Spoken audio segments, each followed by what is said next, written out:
Welcome to the Burnout Recovery Podcast, a guiding resource dedicated to healthcare professionals on their journey to overcoming burnout. Spearheaded by Dr. Joe Braid, a certified professional coach and rehabilitation physician.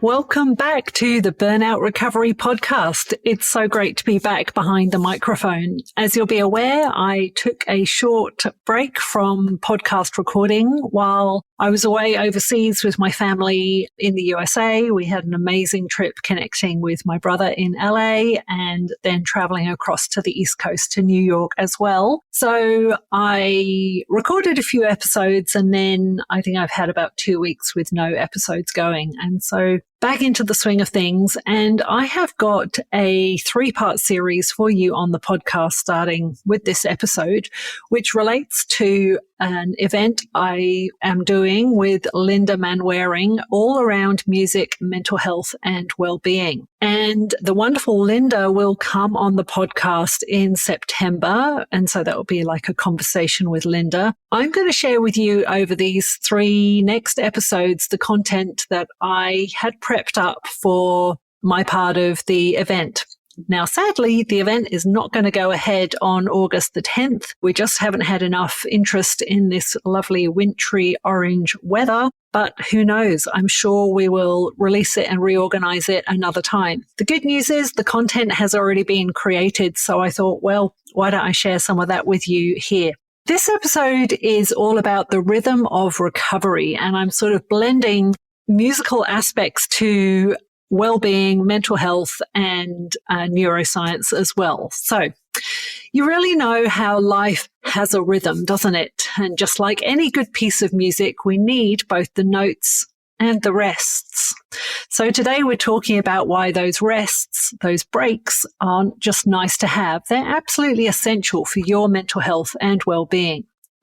So first of all, let's start with daily breaks. And these are breaks that can be as short as 1 minute. Yes, that's just 1 minute, whether that's stepping outside, taking 3 deep breaths, or putting on your favorite song and just listening.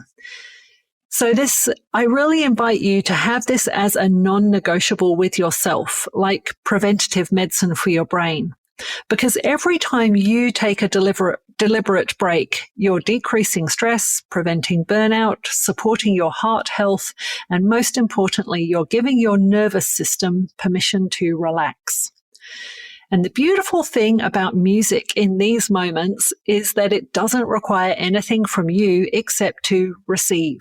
You don't have to perform, achieve, or be productive. You get to listen and you let your nervous system find its natural rhythm again.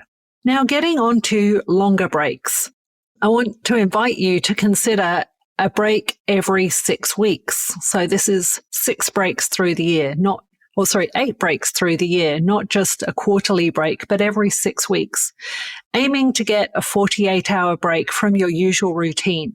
And this doesn't have to be an expensive retreat or an exotic holiday. You could be having a staycation where you turn off notifications. You don't check any work emails. You don't follow your usual schedule. And you don't do any of the things you think you should do. So you're stepping out of your regular pattern for 2 full days. And this can really be great for your brain to reset. And it's like hitting the refresh button on your entire system. Here's a story I want to share with you that I was going to talk about in the presentation. When I was a junior doctor, I had a shift that really changed how I think about emotions and well-being.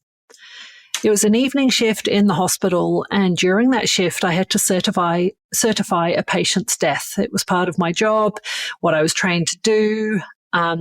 And what struck me wasn't the clinical procedure, but everything that I really noticed in myself during that 8-10 hour shift. I really felt, that kind of sense of harriedness. I was buzzed on my pager a lot to come and attend to this job. Definitely sadness, a sense of responsibility. And really, was I handling this the right way or not? Because I noticed all of those emotions that were coming up within me. There was no family to talk to. The the ward staff wanted me to certify the body so it could get moved down to the morgue.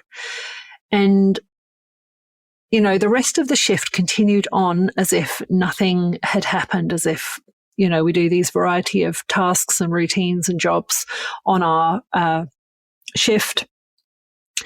And, not one person asked me how I was doing during that shift, and not one conversation really opened up about the emotional reality of what I'd just experienced.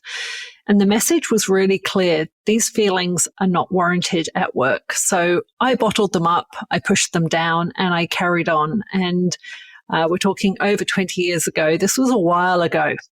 And I really wish I'd known then what I now know, that life so much is 50-50. When I'm talking about that, I mean 50% positive emotions and 50% challenging or negative emotions.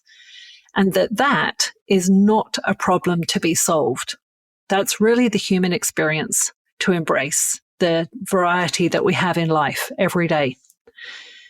And the emotions that I felt that evening shift, they weren't weaknesses or distractions. They were information.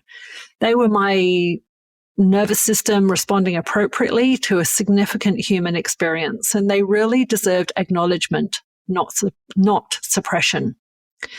So now I aim to live with what I call a 50-50 approach. I expect that half of my emotional experiences will be challenging and half will be positive. And this isn't pessimistic, it's much more realistic. And it's so freeing because I'm not constantly trying to avoid or fix the difficult emotions.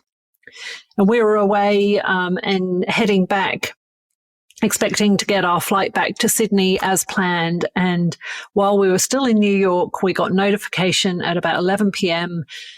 that our flight from LA to Sydney was delayed by 11 hours, which really was a bit of a challenge for us because I was going to miss my ongoing flight to Christchurch, where I had a rehabilitation medicine conference to attend. But, it just wasn't that bad in the end. My husband and I got up and I was on the phone to Qantas to reorganize my flights, and we reorganized everything, went back to sleep, had to get up at 3:30 to catch our 7 a.m. flight through to LA, had more time catching up with my brother. And instead of overnighting on the plane back to Sydney, we stayed in an airport hotel and then had a morning daytime flight back to Sydney, which honestly worked out so much better for the five of us. And I could have got stuck in emotions of, I can't believe this is happening. Why did this have to happen to us? This is going to really inconvenience everything. We were practical, we were resourceful, and we found a solution within a matter of minutes, really. And got on with the new plan, and everybody got back safely. And I continued on to Christchurch a bit later than expected. So to wrap up, I want to talk about one neurotransmitter today, and that neurotransmitter is the real connection neurotransmitter and one of our most important neurotransmitters, oxytocin, often called the love hormone or the bonding hormone. And when we really understand how we can actually activate oxytocin release, you can give yourself access to feelings of connection, safety, and well-being. So here's how you can boost your oxytocin levels. Physical touch is so powerful. A hug, a massage, even petting your animal at home. Skin-to-skin contact triggers oxytocin release and really strengthens our sense of social bonding. Social connections matter enormously. Spending time with people you care about, having warm interactions, even singing in a group can increase your oxytocin levels. And there's something about our voices joining together that speaks to our evolutionary need for connection. And boy, do I wish that we'd been having our event on the 10th of August with Linda and her beautiful covers of Alanis Morissette that she sings with such a gorgeous voice. I'm sure people would have been joining in from the audience, but hey, stay tuned. We'll reorganize it for another time.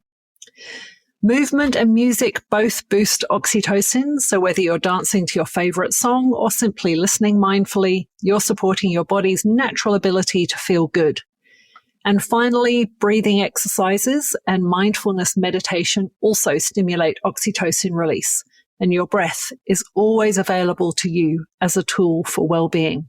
So your body and your brain really want to be well and they want to be healthy, and it's really designed for well-being. And when you support it with some nutritional factors too, I'm not a nutrition coach, but I have read up that vitamin D, adequate vitamin C and magnesium are all important for oxytocin production.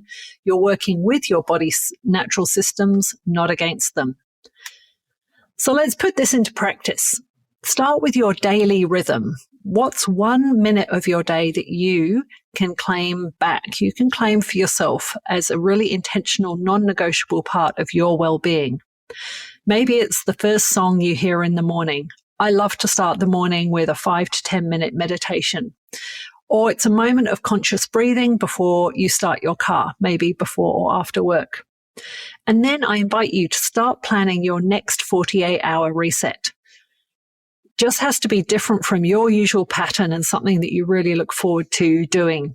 When you take care of your nervous system, when you honor your emotional reality, and when you give yourself permission to rest, you're not just helping yourself, you are modeling sustainable well-being for everyone around you. Now that's what I've got for you in today's episode. Next week, we'll explore tuning into wellness with practical micro moments you can use anywhere to support your well-being. Until then, remember, your emotions are information, your breaks are medicine, and your well-being matters. Thanks so much for listening to the Burnout Recovery podcast today. If you liked what you heard, I'd love a review or some stars, or maybe to share this with a colleague or a friend who you think would benefit from the information that I shared in today's podcast episode. That's all for now. Thanks for listening. Thanks for listening to this episode. Schedule a 60-minute power hour with me and leave with relief, decisions made, and clear next steps. Or send me an email for a speaking inquiry. All information is available at drjobraid.com with links in the show notes.